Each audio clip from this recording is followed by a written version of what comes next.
Estamos en otra edición del Metro Podcast de Metro Libre con un invitado especial, el ex ministro, ex viceministro, ex diputado, ex diplomático y abogado, pero además candidato presidencial por la libre postulación, Melitón Arrocha. Muy buenos días. Buenos días, James. Buenos días, Mario. Muchas gracias por la invitación. ¿Por qué se lanza a esta aventura de una carrera presidencial?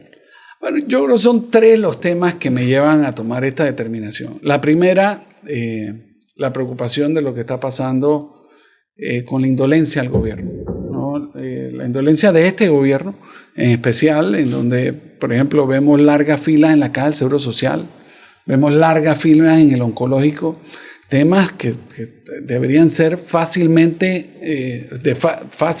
de resolver en pleno siglo XXI, y sin embargo vemos que el ciclo continúa, ¿no? Vemos un gobierno que no tiene la más mínima idea de cómo recoger la basura y mucho menos disponerla, ¿no? Las cosas más íntimas de la casa, de los servicios domiciliarios, una pobre distribución de energía eléctrica y además que cada vez que se te dañan los aparatos, un sistema que te da la espalda y que no te deja ni siquiera reclamar las pretensiones justas de al que se le dañaron los aparatos producto de las graves fluctuaciones. Entonces ese es el primer tema. Tenemos que resolver la indolencia del gobierno. El gobierno está para trabajar para la gente, para resolverle los problemas, especialmente los de su casa. El segundo, yo creo que es un tema de seguridad nacional. Yo tengo una enorme preocupación del crecimiento exponencial que está teniendo el narcotráfico dentro de la sociedad y la penetración del narcotráfico en la política, en la narcopolítica. Yo creo que tenemos un último siglo, una última oportunidad para resolver este tema, en la eventualidad de que eso no lo veamos resolver ahora y veamos que la penetración del narcotráfico en la política continúa en aumento, pues va a estar tan enquistado dentro del sistema que el sistema no podrá resolver el sistema democrático, poniendo en jaque la gobernabilidad democrática como la conocemos hoy en día. Entonces, digamos, ahí hay un segundo tema. Y el tercer tema es, la poca preocupación que al panameño común tiene en torno a la corrupción. Y en este sentido, pues no solo la corrupción dentro del gobierno, la corrupción dentro del sector privado que erosiona la calidad de vida del pueblo panameño. Entonces, digamos, esas tres cosas desde la perspectiva política pública. Y por último, me atrevería a decirte que yo desde los 29 años tengo la suerte de haber pertenecido a gobiernos desde puestos en donde hay mando y jurisdicción. La primera posición que tuve fue de viceministro de la presidencia. He tenido una importante cantidad de puestos en el sector público, con lo cual yo creo que me encuentro preparado para ejercer gobierno desde el día 1. No llego ahí a aprender. Y el próximo gobierno, particularmente, que enfrentará desde el día 1 temas tan graves como la crisis del sistema de pensiones, jubilación, vejez y muerte de la Caja del Seguro Social, pues requiere de una persona que el día 1 arranque a gobernar. Sí, a mí me causa todavía un poco de ruido, señora Rocha, el hecho de que usted aspire por la vía independiente o de libre postulación, como se dice. Y no es solamente su caso, sino el de los otros que salieron como candidatos. Uh-huh. Probablemente esa sea la mayor crítica que como candidato tenga usted de parte de la población. Fíjense que no es una crítica de este señor es corrupto, este señor le hizo daño al país. No tiene nada que ver con eso. Él aspira como independiente, pero es panameñista. Uh-huh. O sea, entonces, ¿qué hay detrás de ese cuestionamiento que hace parte de la población? Bueno, yo creo que hay que retratar si es un tema de Melitón Arrocha o es un tema del sistema. Entonces creo que en ese contexto me gustaría abordar la primera parte de la pregunta. Yo creo que no es casualidad que el expresidente Martín Torrijos, miembro del PRD, exsecretario general del PRD y presidente por ese partido político, hoy no esté corriendo en su casa. Yo no creo que es casualidad que Zulay Rodríguez, miembro del PRD, diputada de la República por ese partido político hoy esté corriendo por la libre postulación. Yo me explico, yo no creo que es natural que una persona como Eduardo Quirós, ex ministro de Estado, ex diputado suplente del candidato a la presidencia de la República por el Partido Panameñista, ex director del canal ratificado con los votos panameñistas, hoy haya intentado correr por la libre postulación. No es casualidad que Kathleen Levy, que ex diputada del Partido Panameñista, que compitió por la presidencia del partido contra José Isabel Blandón, haya decidido correr por la libre postulación. Y para añadirle a eso, no creo que es casualidad que de todos los candidatos a la presidencia de la República, Ricardo Martinelli es la principal figura de su partido, Rómulo Rux es la principal figura de su partido, José Isabel Blandón es la principal figura de su partido y Toto Álvarez es la principal figura de su partido. O sea, no hubo la posibilidad, incluso en los lugares en donde hubo competencia, de que el que estaba fuera del establishment o el que no era el incumbente pudiera en ninguna ocasión derrotar al incumbente. Y la pregunta es ¿por qué?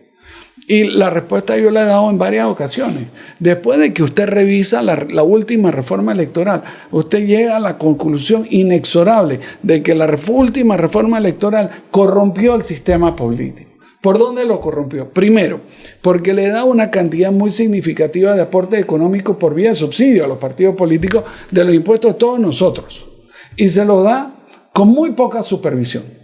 Yo le puedo decir, por ejemplo, que durante la pandemia, si la memoria no me es infiel, el Partido Panameñista gastó aproximadamente 1.2 millones de dólares de capacitaciones.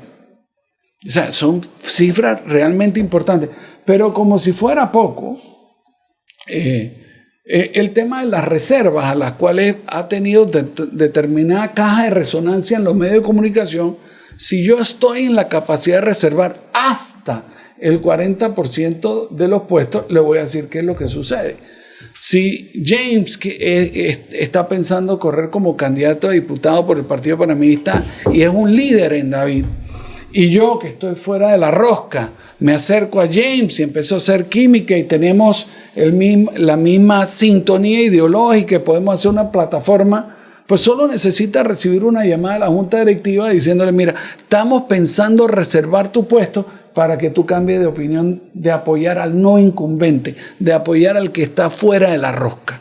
Entonces, estas cosas, entre muchas otras. O sea, podría decirte, por ejemplo, de que si tú llegaras a ganarle al establishment, resulta ser que el subsidio electoral, que a mi juicio es desproporcionado, 16 millones de dólares para el PRD, 15 para Cambio Democrático, 6 millones de dólares para el Partido Panameñista para que hagan la campaña electoral.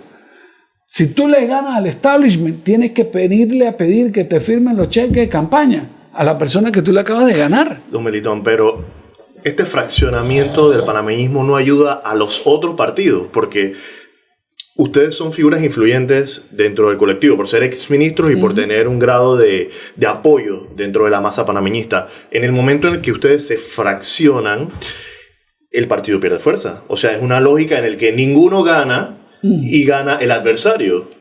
Bueno, mire, yo voy a hacerme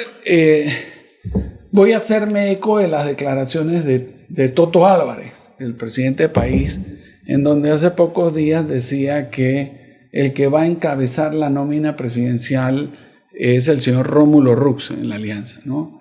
Entonces, mi lectura, a lo mejor equivocada, pero es mi lectura de hoy y dentro de pocas semanas se confirmará si yo estoy en lo correcto o no, es que desde hace mucho tiempo la percepción dentro del partido es que nosotros no íbamos a encabezar la alianza presidencial. Entonces, pues la posibilidad de ir fortalecidos juntos, la única lógica es de encabezar la alianza presidencial. Y eso, mi percepción es que desde hace mucho tiempo no era viable en función de cómo se había planteado el debate político. Con lo cual existe la posibilidad de que el día 16, si las afirmaciones que hizo en su momento Toto Álvarez son correctas, exista un solo candidato que es miembro del partido político panameñista que sigue corriendo a la presidencia de la República. Dice Blandón que quiere que usted vuelva al rebaño. Usted es de esas ovejas que son rebeldes y se fueron para... Se desligaron del rebaño. ¿Es así como ustedes se definen? Pues? A ver, mire, estos son temas factuales. Mi inscripción en el registro en el Partido Panameñista antecede a que Blandón ingresara al Partido Panameñista, ¿no? Yo tomé una determinación. Y la determinación es correr por la libre postulación, porque nunca abordé el tema de independiente. Los medios de comunicación han adoptado esos términos como sinónimos cuando no lo son. Independiente es una cosa y libre postulación es otra. Pero voy a abordar el tema independiente en este momento. Yo me atrevo a decirle que por las cosas que se han comprobado, a propósito de la vida política que uno ha tenido y del acontecer nacional, hay pocas personas que usted habrá visto que va a tener mayor independencia de criterio que su servidor. Le pongo, por ejemplo, el hecho de que yo le renuncié al presidente de la República como ministro de Comercio cuando teníamos menos de año y medio de pertenecer al gobierno. Todos aquellos compañeros del gabinete no me dejarán mentir de que probablemente el único en ese gabinete que se paraba y decía, hey, si usted continúa en esa dirección, yo no es que me voy a abstener, voy a votar en contra de lo que se está proponiendo, era yo. Ahí es difícil ser independiente. Cuando del otro lado está el poder y ahora hay que marcar posiciones y asumir consecuencias. Y yo le diría, ¿cuántos ministros de Estado usted recuerda que le hayan renunciado a un presidente? ¿Nito? Bueno, el único probablemente. Fuera de eso, ¿cuáles han ejercido independencia de criterio, de que sean que haya diferencias ideológicas tan profundas como porque uno lo lleven a terminar una relación dentro del gabinete?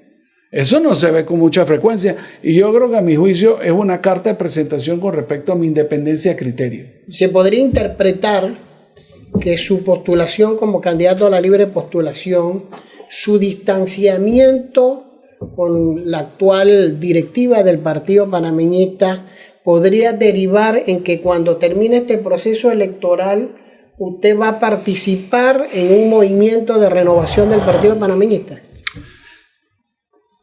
Yo no sé, James. Yo lo único que te puedo comentar es mi compromiso familiar. Antes de tomar estas decisiones, uno primero tiene que hablarlo con la señora y con los hijos. Y ahí yo tengo 3 soldados.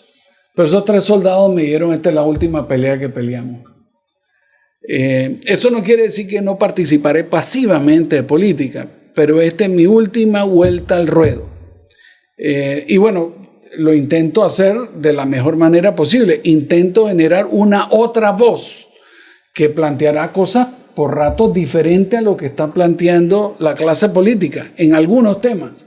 Y lo único que intento, además de tratar de ser electo y poder gobernar, es de aportar al debate político que va a ser decisivo en torno a la arquitectura que estamos planteando para las próximas generaciones.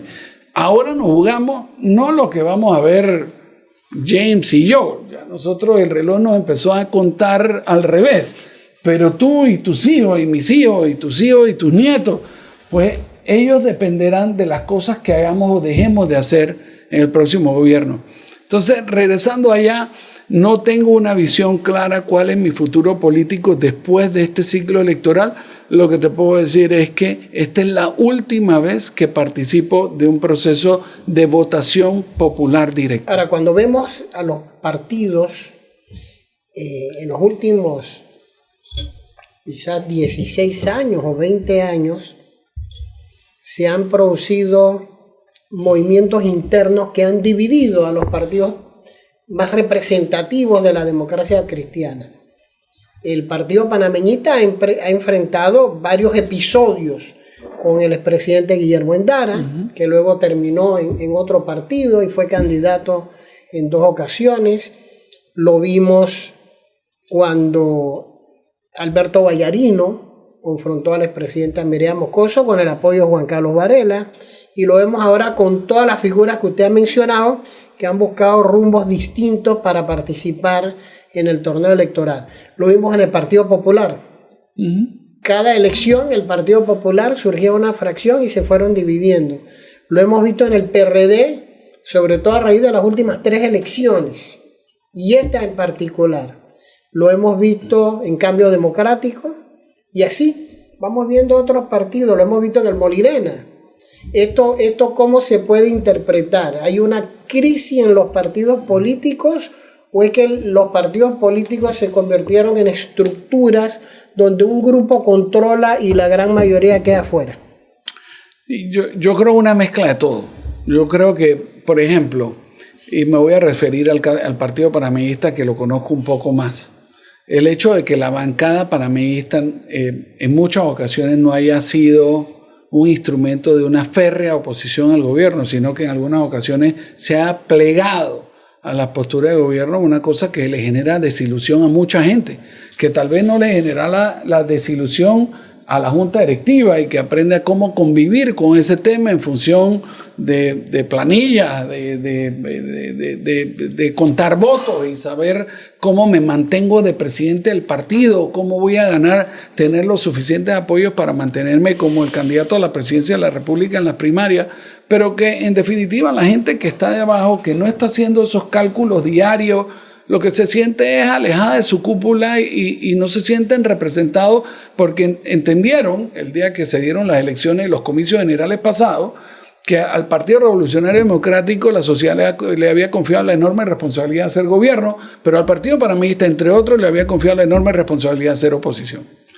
Y le digo, sin ninguna reserva en esto, que nosotros le hemos hecho un flaco favor a la sociedad. O sea, me refiero a nosotros, no, el Partido Panameñista le ha hecho un flaco favor a la sociedad representando el rol que el pueblo panameño le otorgó en las últimas elecciones de hacer oposición. ¿No hay oposición en Panamá?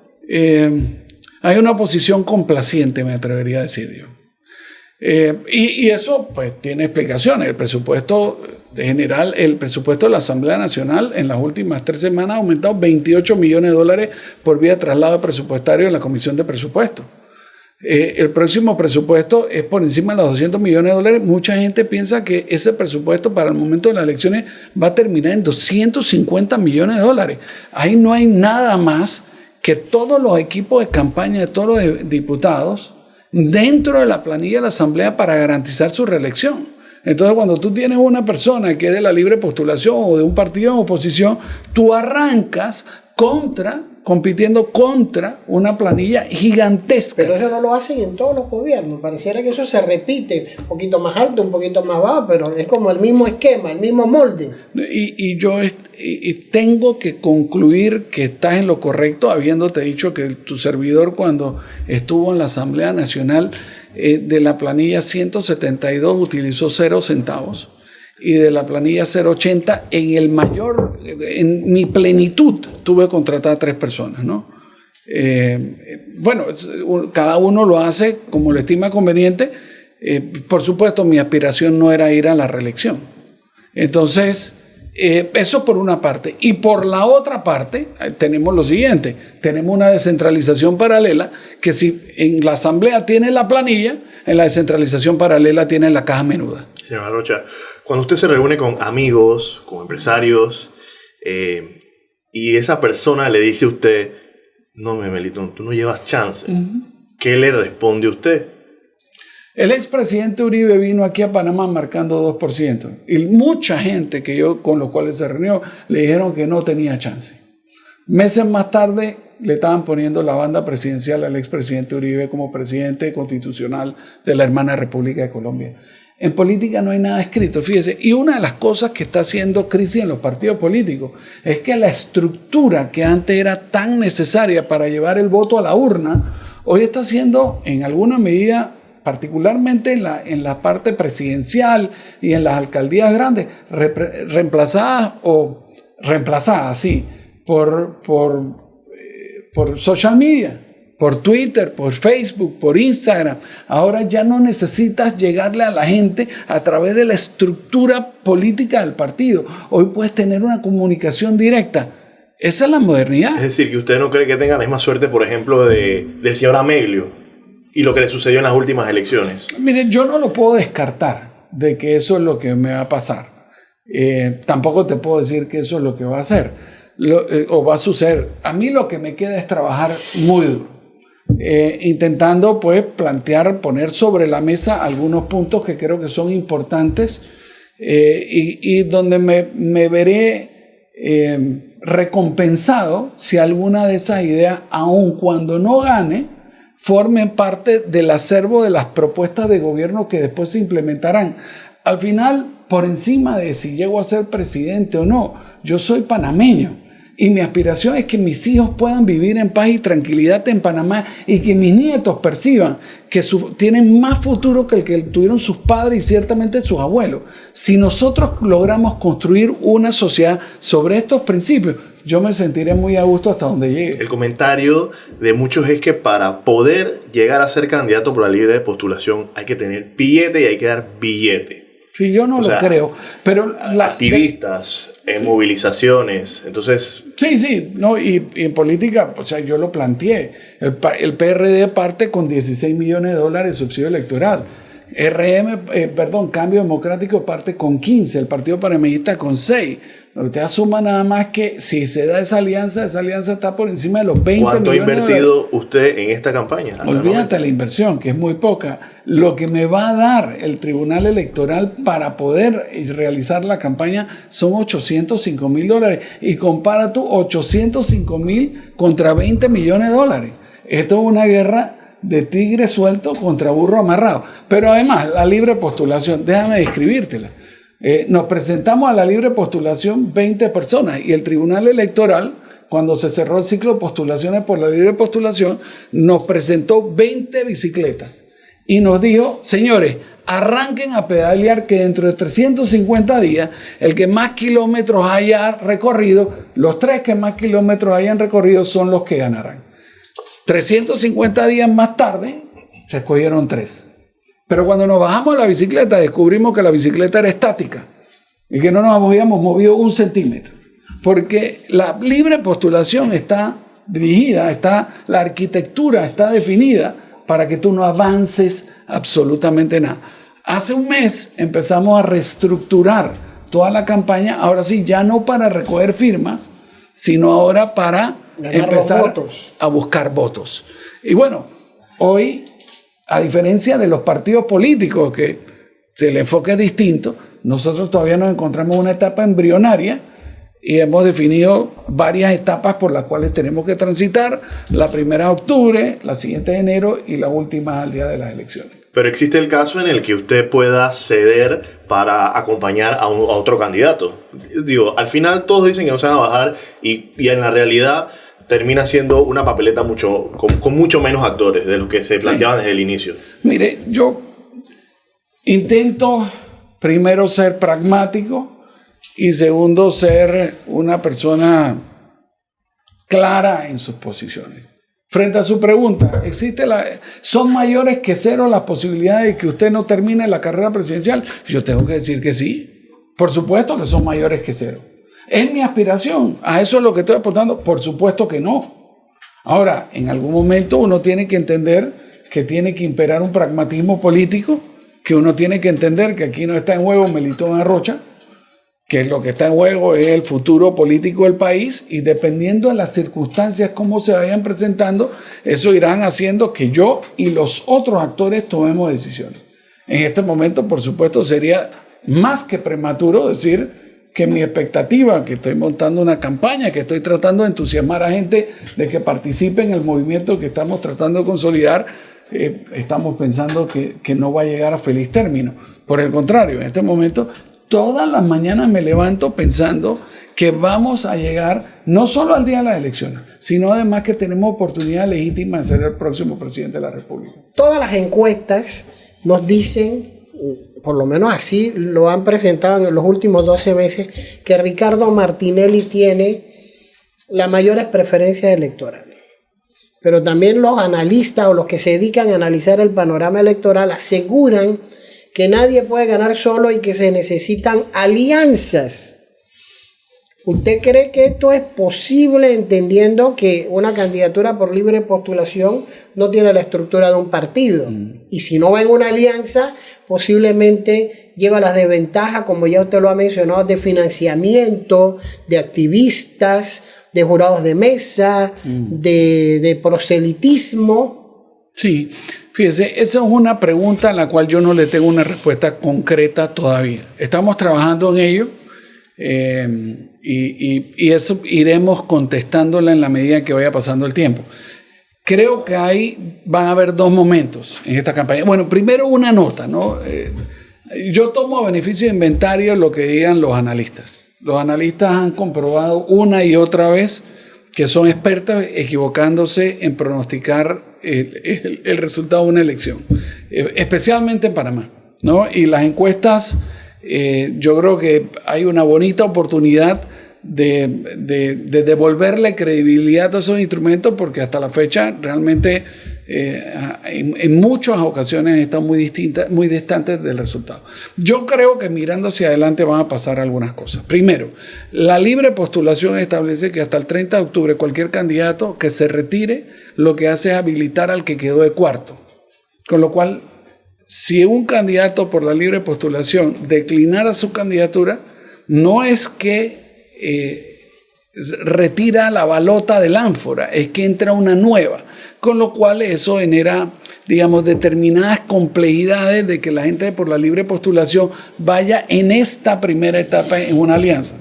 Nuevamente, la legislación que creó el diputado estaba diseñada para ponerle una cortapisa a la libre postulación de cara a generar alianza en esta primera etapa electoral. Con lo cual, el 30 de septiembre terminarán las alianzas de los partidos. Yo anticipo que va a haber una sola que falta por digamos, que ha tenido determinado dramatismo recientemente, que es la de Cambio Democrático con el Partido Panameñista, y veremos si finalmente terminan sumando a País.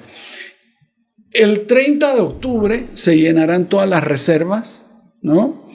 Y después veremos un segundo ciclo de alianzas. Yo calculo que ya más sobre el Ejecutivo antes del 30 de enero del próximo año. Probablemente lo que debió haber sido el cronograma electoral como era antes. En otras palabras, se ha precipitado las negociaciones porque todavía falta un mundo desde el 30 de septiembre hasta los primeros días de mayo, que son los próximos comicios electorales. Entonces, yo creo que van a haber dos mordidas a la manzana, una que va a terminar antes del 30 de septiembre, pero creo que la más importante de las negociaciones se van a dar sobre el mes de enero del próximo año. Don Arrocha, empezó el show de talentos entre los candidatos. Hay uno que toca redoblante, hay otro hay varios que montan caballo, ¿verdad? Hay uno que baila congo. ¿Usted cuál va a ser su presentación y cuándo va a ser su presentación que la gente está esperando? Mario, paso en esa. No tengo ninguno de los talentos que han exhibido los demás compañeros que están aspirando a la presidencia de la República. Lo que intento hacer aquí, yo creo que lo que he intentado transmitir aquí en esta reunión, este podcast, es el Melitón como es, con sus contradicciones, con sus retos, con sus debilidades, con sus fortalezas, y eso es lo que pretendo enseñar durante la campaña, porque tratar de actuar una cosa que no soy, el pueblo panameño ha demostrado una y otra vez que es más brillante que los políticos. Una cabalgata no se presta para hacer proselitismo. Yo tengo caballos, monto caballos. ¿Tú no hablas con los caballos? No, por lo menos todavía no. No te puedo descartar que a lo mejor en alguna ocasión invitado a una cabalgata no puedo asistir, pero tal vez el concepto de fondo es, yo no estoy casado con ganar la elección.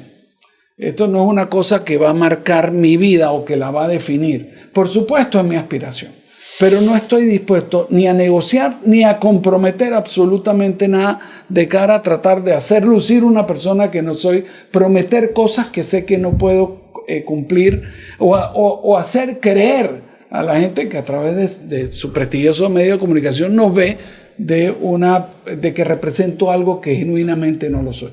Trato de ser, ¿sabes?, honesto en mi presentación y de plantear lo que soy, como soy, con mis defectos y mis virtudes. Hablamos al principio de este podcast de los desafíos que va a tener el nuevo gobierno.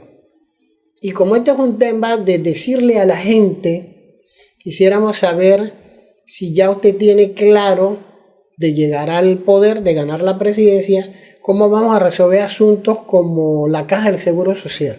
Sí. Bueno, claro, cómo se va a resolver la Caja del Seguro Social, el que diga que tenga claridad sobre eso te está mintiendo. Y te está mintiendo porque de hecho el estado de situación de la Caja del Seguro Social no existe porque el presidente no ha escogido dentro de la terna que le mandó la Junta Directiva de la Caja del Seguro Social quién va a ser el actuario que falta como para que el estado de situación de la Caja lo tengamos.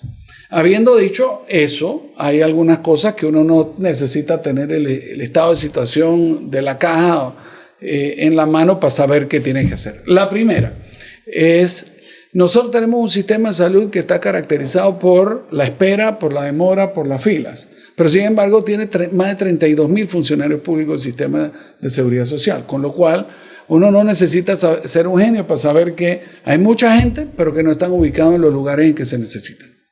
Entonces, yo estuve en la policlínica JJ Vallarino los primeros días de este mes que se estaban repartiendo las citas de especialistas. Ahí había gente que con 60 y 70 años que tenían de estar esperando desde la 1 de la mañana para obtener una cita. Yo empecé a marcar el 199 para ver si podía obtener la cita a través del teléfono y me pasé horas sin poder comunicarme con nadie y poder obtener o poder intentar tener una cita. Con lo cual, la tragedia que se vive ahí, la manera en que se trata a la gente como cosas, es una cosa, esa en pleno siglo XXI no tiene ninguna razón de ser. Con lo cual, modificación de la ley marco de la Caja del Seguro Social, de manera tal que tengamos la flexibilidad, no de necesariamente reducir personal, pero sí de reubicarlo para que satisfaga la necesidad del asegurado. El segundo tema es el sistema de prestaciones médicas, ¿no? El sistema de prestaciones médicas se habla poco de él desde la perspectiva financiera porque todo el mundo dice, bueno, ese al menos no es deficitario. Pero mi tesis sobre ese tema es que no es deficitario porque si tú tienes 4 reales, tú decides que no te vayas a atender a la Caja de Seguro Social, porque el sistema, la prestación del servicio médico es tan mala y digamos, el abastecimiento de medicamentos es tan pobre que si tú tienes la oportunidad de pagar una consulta privada, tú no lo dudas. Entonces nosotros tenemos que darle la vuelta al sistema. Y eso lo habremos logrado el día que el ministro o el presidente con una enfermedad importante, en vez de decidir irse a los Estados Unidos, vaya al sistema de seguridad social. No deberíamos aprobar una ley o promover que se apruebe una ley que todos los funcionarios públicos se atiendan en la Caja del Seguro Social. No va a haber funcionarios públicos, James. Esa es la verdad. La gente sabe cuál es la realidad. Lo que tenemos que trabajar es que, y tal vez ese sistema no se va a resolver en un quinquenio, pero hay que dar los pasos ciertos para que ese sistema que hoy es superavitario, porque el que puede no lo usa, porque si lo usara todo el mundo que hace una crisis peor. ¿Y qué hacemos entonces con las sugerencias de medidas paramétricas? Bueno, aumento de edad de jubilación, cuotas. Allá voy. Esa es la tercera pata, ¿no? El primero es los sistemas administrativos, el segundo es el sistema de prestaciones médicas, ahora vamos a ir al programa de invalidez, vejez y muerte.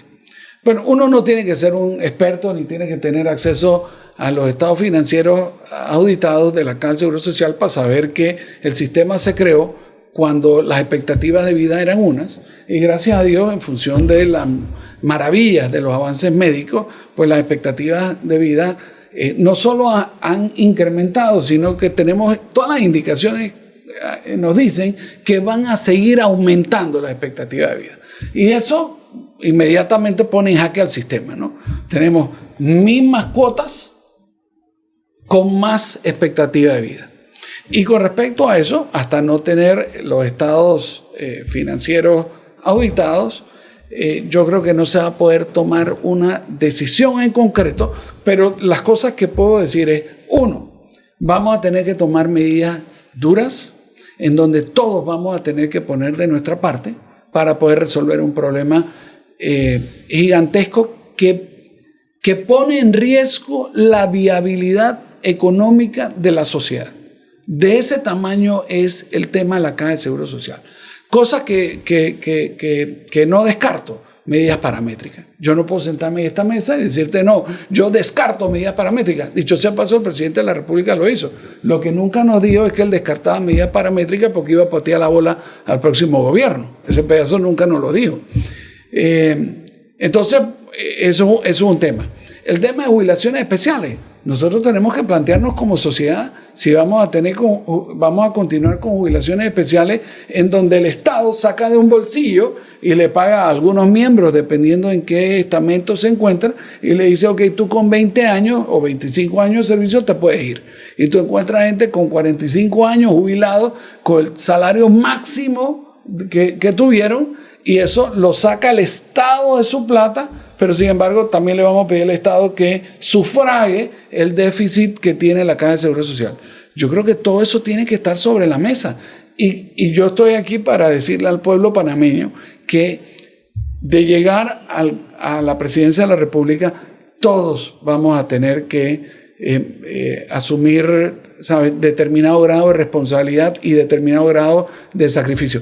Y le digo también a los oyentes y a la gente que nos ve a través de su podcast, que cualquiera que le diga una cosa distinta a esto le están mintiendo. Generalmente cuando hacemos estos podcasts, Mario Lara tiene unas preguntas donde solo puede contestar sí o no. Uf. Pero antes que le haga estas preguntas, yo quiero hacerle darle una última pregunta, es ¿con quién usted estaría dispuesto a sentarse a conversar una alianza y con quién no de los candidatos presidenciales? Mire, voy a contestar con quién no porque el default es con quién sí. ¿Con quién no estaría dispuesto a sentarme con la licenciada Gordón, a la cual le tengo un cariño y un respeto enorme? La considero una profesora con un bagaje cultural y profesional muy importante, pero las diferencias ideológicas que existen entre ella y yo no permitirían que nos pusiéramos de acuerdo en un plan de gobierno. No creo que pudiera sentarme con la licenciada Zulay Rodríguez, ni con el expresidente Ricardo Martinelli, ni con el candidato de gobierno Gaby Carrizo. Ahí hay unas distancias que de mi perspectiva son insalvables. Fuera de eso, aun cuando hay algunas diferencias ideológicas, yo no creo que esas diferencias ideológicas son lo suficientemente significativas como para que no nos permitan asegurarle al país la gobernabilidad democrática que el próximo periodo presidencial va a requerir, especialmente de cara a que arranca con la reforma al sistema de la seguridad social. ¿Usted cree que vamos a necesitar, estamos obligados a tener un gobierno de unidad nacional en el próximo quinquenio? No me cabe ninguna duda. Si usted asumiendo de que hubiera una representación más o menos proporcional y que fueran 6 candidatos, habría la posibilidad de que el que ganara con el 20% de los votos. ¿Cómo con ese mandato popular tú pasas la reforma a la seguridad social? A mi juicio, ni Mandrake pasa la reforma a la seguridad social con 20% de mandato popular. Entonces sí, yo creo que aquí va a requerir por supuesto, que todos trabajemos muy duro hasta enero. En enero vamos a tenernos que volver a sentar y decir, ok, listo, ¿dónde estamos todos? Y entonces ahí tendremos que volver a tomar decisiones con respecto a el futuro de cada uno de nosotros, pero en mi caso, poniendo siempre por delante los intereses del país. Melitón, pasamos entonces a la fase de preguntas brevecitas, sencillitas, ligeras, que usted se va a echar fresco. Sí. Matrimonio entre personas del mismo sexo, ¿a favor o en contra? En contra. Pena de muerte, ¿a favor o en contra? En contra. Legalización de la marihuana para uso recreativo. En contra. Legalización del aborto. En contra, salvo en determinadas excepciones. Reelección de políticos, ya sea a nivel de diputación o a nivel de presidencia. A nivel de presidencia en contra, a nivel de diputación a favor, pero con una planilla, con un presupuesto de la Asamblea que no exceda $30 millones. Finalmente, quinta papeleta constituyente. constituyente no, reforma constitucional sí. Bueno, muchas gracias a don Melitón Arrocha, candidato presidencial por la libre postulación, con el cual hemos hecho un breve repaso. Creo que nos faltó tiempo y vamos a tener que repetir este ejercicio en la medida en que los tiempos electorales vayan avanzando. Agradecemos mucho su participación y los esperamos en un próximo Metro Podcast de Metro Libre. Muchas gracias, Mario, James. Muchas gracias por la oportunidad.